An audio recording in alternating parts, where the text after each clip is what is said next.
don't have to change what's going on out there. That's the wind that's blowing. All we have to do...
Philosophies that changed my life. Here's one of the big philosophies I learned in network marketing. It's called the law of averages. If you do something often enough, a ratio will appear. Key phrase, if you do something often enough, a ratio will appear. It's amazing. It's uncanny. In baseball, we call it batting average. If you talk to 10 people, one says yes. Now the ratio has begun. 1 out of 10. Talk to 10, get 1. Here's something interesting about the law of averages. Once it starts, it tends to continue. This is colossal information. Once a ratio starts, it tends to continue. If you talk to 10 and get 1, sure enough, chances are excellent. If you talk to 10 more, you'll get another one. Talk to 10 more, you'll get another one. Now you can compete. If you can only get 1 out of 10, you can compete, even with somebody that can get 9 out of 10. If you've been here a long time, you can get 9 out of 10. I just joined, I can only get 1 out of 10. If we have a 30-day contest, I will beat you. Say, well, how could you beat me? Here's why. During that 30 days, you talk to 10 and get 9. I talk to 100 and get 10. I beat you. Isn't that clever? This is clever stuff. And I do it for 2 reasons. I sincerely wish to win. But I do it for another very sincere reason. I wish for you to lose. And that's noble on my part. Here's why it's noble. You learn more by losing than you do by winning. So I wish to give you that experience. Now here's how I do it once I understand the law of averages. When I'm new, I make up in numbers what I lack in skill. I make up in numbers what I lack in skill. Now who can do that? Anybody that's ambitious. Anybody with a little ingenuity. Anybody. Doesn't matter. Now here's one more. The law of averages can be increased. You get 1 out of 10, talk to 10, get another one. Talk to 10, get another one. The 4th time you talk to 10, you get 2. Why would the 4th time you talk to 10, you get 2 instead of 1? You're getting better. You're getting better. And who can get better? Anybody. Talk to 10, get 2. Talk to 10, get 2. Finally, talk to 10, get 3. I finally got up to about 3. Now, it takes more than a genius to go past like 3 or 4. But 3 will do. If you bat 300 in baseball, they pay you $4 million a year. Which means you're out 7 times out of 10. 7 times out of 10, out. Make $4 million a year. Are you ready for that? So, this works so well now in your business. Just jot the phrase down. You don't have to bat 1,000. You don't have to bat 1,000 to make big money. 1 out of 10 is fine. 2 out of 10 is terrific. 3 out of 10 is fabulous. Some particular incredible genius might get 4 out of 10, but 3 out of 10 is sufficient to make you rich beyond your wildest imagination. This is how I went after my friends, neighbors, and relatives when I first started recruiting. I said, look, I've got a new business, and I'm getting about 3 out of 10 to join. And I don't mind you. Just come to the meeting and be one of the 7.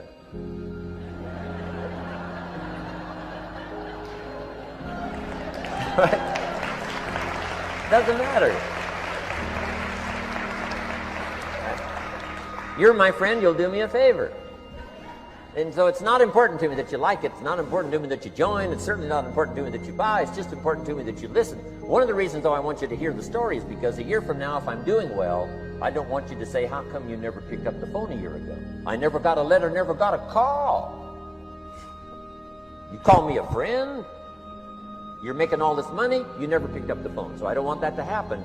So for 2 reasons, I want you to see what I'm doing. So that a year from now, if I'm doing well, I can say, you know, I gave you the opportunity. But also, just as a favor, come and be one of the 7.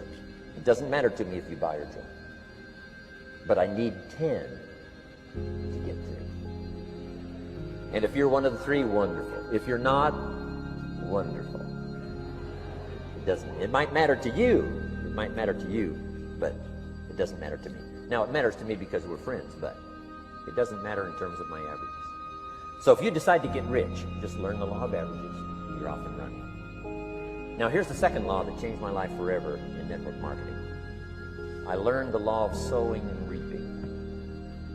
And in the law of sowing and reaping is also the story of the law of averages. Jot this down. The story of the sower comes from the Bible. I'm an amateur on the Bible, but this is such a useful story.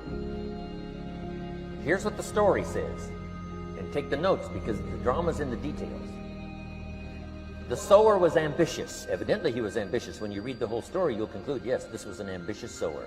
Here was number 2. He had excellent seed. The sower who sowed the seed had excellent seed. And the excellent seed could be an excellent opportunity, an excellent product, an excellent story.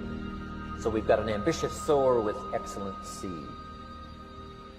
But now here's the rest of the details of the story. For your information, for the drama of your life, so you can understand things better. Learning some of this is how I got rich by age 31. Okay. Number 1, it says the sower goes out to sow the seed, but the first part of the seed falls by the wayside and the birds get it. So jot this down. The birds are going to get some of the seed. The birds are going to get some of the seed. Now you say, well, Mr. Rohn, what does that mean? Well, I invite John to come to a meeting. He said he'd be there Tuesday night. Tuesday night I show up, John isn't there. I say, John, I wonder why John didn't make it. Now I know the answer. The birds. The birds. John had this great idea of coming to the meeting to look at an opportunity, and somebody stole it and said, you're not going to go see network marketing. And he says, well, maybe not. So have you jotted that down now? The birds are going to get some. Now, when the birds get some, you've got 2 options. Number 1 is to chase birds.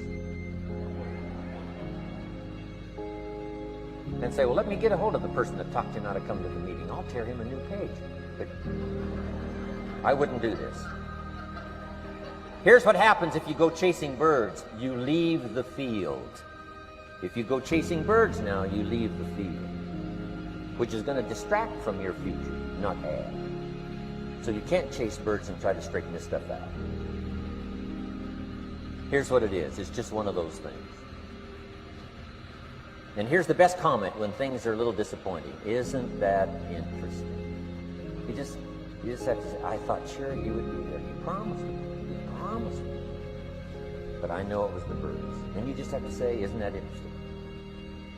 Now, here's the rest of the story. It says, the sower kept on sowing. See, that was the secret to his success. He kept on sowing. And if you keep sowing, you can sow more than the birds can get because there aren't enough birds. If you keep sowing, there are some birds, but there's not enough. Because the law of averages will work for you. My mentor taught me, he said, you know, Mr. Rohn, there's only 9 or 10 real nasty, miserable people in the whole world. Now, he says they move around a lot, you know, and you're liable to... You'll bump into one once in a while. But when you bump into one, you say, there's only 9 more like you. I can handle that in the whole world. Okay.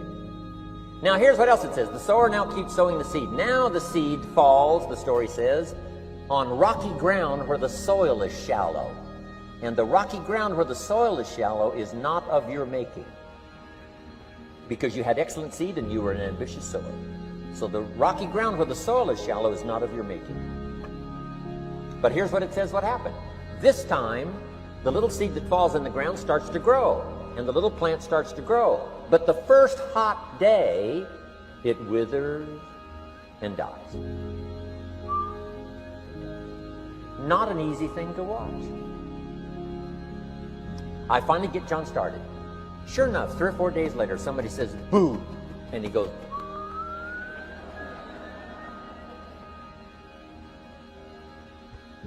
he's gone. Doesn't show up at the second meeting. And I say, I thought, sure, John had lasted a week. What happened? Jot this down. The hot weather is going to get some. And this is not of your making. Here's what you must say when that happens. Isn't that interesting? What can you do? The answer is nothing. You say, well, I'm going to try to change this. I wouldn't take that class. You know, the sun comes up in the east. Somebody says, why is that? I wouldn't spend much time on that. Just let that happen. Don't go for this why stuff. I'm giving you the answers here. The answers is in the structure and the consequences and in the deal. The answer is in the deal. Anything beyond that is not worth studying. You say, well, how come some just last a little while? I wouldn't sign up for that class. Here's the answer. Some don't stay. You just have to jot that down. And when some leaves, you say, that's one of those that don't stay. Now you know what category to put them in. And you can't solve this now. You can't, it's like rearranging the seasons. You can't fool with that. All you can do is cooperate with the way things are set up. I didn't set it up. You say, well, it shouldn't be this way. Well, when you get your own planet, you can rearrange this whole deal. But on this planet, you're a guest. You've got to take it as it comes.